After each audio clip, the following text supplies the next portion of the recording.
I-share ko nga lang sa inyo gagayem itong napuntahan naming kainan na kung saan nagsiserve sila ng jumbo siomai na sulit sa laki at lasa at samahan mo pa nga ng kanyang special yang chow rice na sigurado ay mapapatake to ka at meron din sila ditong special mini siopaw na masarap at very affordable at sigurado ngang magugustuhan ng mga barkada mo.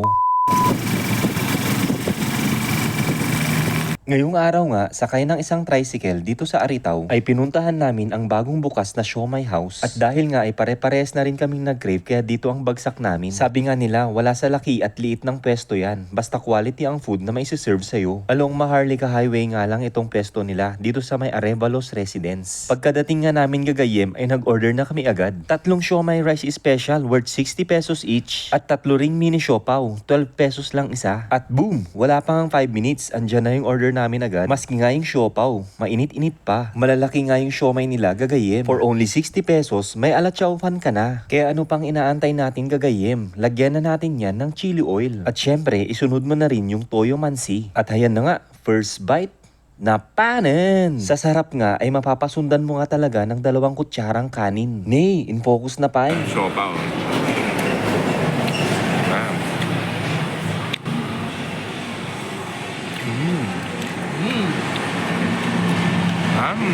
Sarap.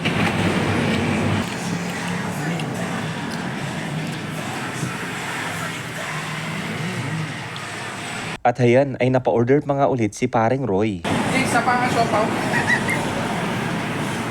Wow. Wow.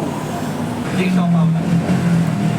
At syempre nga ay kami din. Serve fresh and hot nga ang mga pagkain nila dito gagayem. Kaya siguradong mai-enjoy mo. At meron na nga rin pala silang refreshments dito. Gaya na lang ng soft drinks, Cobra at Sting. Owned and managed nga pala ito ni Master Jigs. At tawagin muna daw natin itong Underground Siomai House. Ingkamanganin gayem!